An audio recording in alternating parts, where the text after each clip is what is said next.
Em uma economia de mercado, o mecanismo de preços resolve os problemas fundamentais da economia: o que produzir, como produzir e para quem produzir. A microeconomia estuda como os preços podem harmonizar a oferta e a demanda, gerando equilíbrio. Se as empresas estiverem ofertando muitos bens, o preço deles deve cair para que a produção seja vendida. Por outro lado, se as pessoas estiverem dispostas a comprar muito, a tendência é o preço desse bem subir.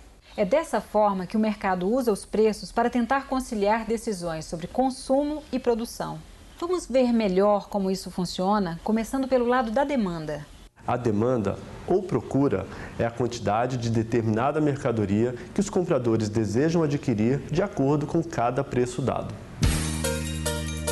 Vamos supor que uma loja venda um chocolate a R$ 1,20. Nesse caso, essa loja consegue vender 30 unidades por dia, ou seja, a quantidade demandada é de 30 barras de chocolate.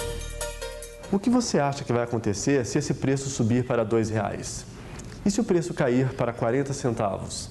Quando o preço do chocolate cai, você tem uma inclinação maior para comprar mais barras. No entanto, se o chocolate ficar mais caro, você provavelmente vai se conter e comprará menos. Esse comportamento inverso entre o preço do bem e a quantidade demandada funciona para a maioria dos bens e serviços.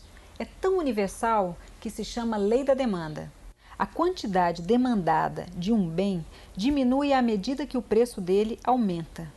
Em um gráfico, essa lei é representada da seguinte forma. A tabela mostra quantas barras de chocolate as pessoas estão dispostas a comprar conforme seja o preço da mercadoria. Note que quanto mais alto o preço, menos chocolate as pessoas comprarão. Se a barra custar R$ 2,00, apenas 10 barras de chocolate serão adquiridas. Como a quantidade demandada diminui quando o preço aumenta e aumenta quando o preço diminui, dizemos que a quantidade demandada é negativamente relacionada com o preço. No gráfico, isso se traduz por uma reta decrescente, inclinada para baixo. Bem, já vimos então como é a relação entre preço e quantidade demandada. Ocorre que existem outros fatores além do preço que são importantes para a demanda. São eles: o preço dos bens substitutos, o preço dos bens complementares, a renda dos consumidores, o gosto dos consumidores. Vamos supor que as pessoas gostem indistintamente de manteiga e margarina. O que você acha que vai acontecer se o preço da manteiga aumentar? Provavelmente, as pessoas vão diminuir o consumo de manteiga e aumentar o consumo de margarina. Isso acontece porque a manteiga e a margarina são bens substitutos, ou seja, o consumo de um bem substitui o do outro. Veja agora o caso do pão e da manteiga.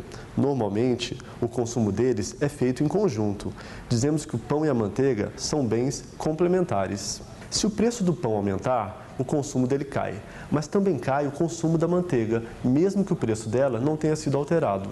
Outro fator que altera a demanda é a renda. Quando ela aumenta, aumenta a demanda da maioria dos bens, isto é, os consumidores compram mais de todas as coisas. A isso chamamos de bens normais. No entanto, há exceções, como os bens inferiores. Nesse caso, quando o indivíduo tem um aumento na renda, ele passa a consumir menos dos bens inferiores. Um exemplo disso é a carne de segunda. Só compramos esse tipo de carne quando dispomos de pouco dinheiro. Se a nossa renda aumenta um pouco, passamos a comprar carne de primeira. Por fim, temos a questão do gosto. A demanda por bens pode ser alterada se houver mudanças no gosto dos indivíduos. Isso pode acontecer por meio de campanhas publicitárias, modismos ou atitudes sociais. Por exemplo, se as protagonistas de novelas usam um determinado tipo de roupa, a demanda por essa roupa crescerá. Bom, já estudamos a demanda, vamos agora analisar o lado da oferta. A oferta é a quantidade de mercadoria que os vendedores querem oferecer de acordo com cada preço dado. Vamos supor que um chocolate seja vendido a R$ 1,20. Nesse caso, o produtor está disposto a fabricar 30 unidades por dia, ou seja, a quantidade ofertada é de 30 barras de chocolate. O que você acha que vai acontecer se esse preço aumentar para R$ 2,00? E se o preço cair para 40 centavos? Quando o preço do chocolate sobe, o produtor tem uma inclinação maior para produzir mais barras. No entanto, se o chocolate ficar mais barato, ele tem menos incentivos para fabricar e vender chocolates. Essa relação direta entre o preço do bem e a quantidade ofertada é o que chamamos de lei da oferta. A quantidade ofertada de um bem aumenta à medida em que o preço dele aumentar. Em um gráfico, essa lei é representada da seguinte forma. A tabela mostra quantas barras de chocolate os produtores estão dispostos a fabricar e vender conforme seja o preço da mercadoria. Note que quanto mais alto o preço, mais chocolate será posto à venda.